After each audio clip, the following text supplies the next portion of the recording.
Would you be tough enough to endure giving birth at sea in a cargo hold? In September 1620, a group of English women boarded a ship called the Mayflower with their families en route to establish a new colony in America. 11 of them had children with them, and 3 were pregnant. About half the passengers were separatists hoping to establish a new church in the new land. Others were tradesmen and farmers recruited to round out the colony.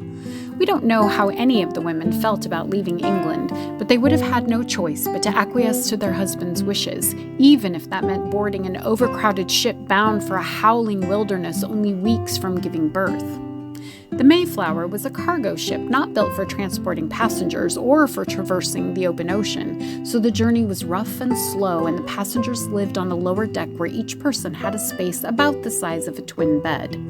It was late in the sailing season, and they encountered heavy storms as they crawled across the ocean, causing damage to the ship. The passengers were seasick and continually cold and damp and were not allowed on deck in the fresh air. It was impossible to cook, so they ate dried rations and drank beer instead of water, and personal hygiene likely consisted of a bucket bolted to the wall. The storms drove the Mayflower off course, and when they finally sighted land, they were far to the north of their intended destination in what is now called Cape Cod.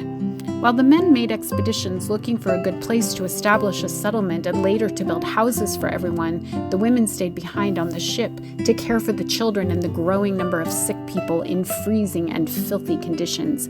None of them were prepared for the harsh New England winter. By the time enough houses were built to move everyone off the Mayflower in early February, almost half the colonists had perished from disease, cold, and hunger. 5 of the original 18 women were left alive, and only 1 of the 3 babies born lived.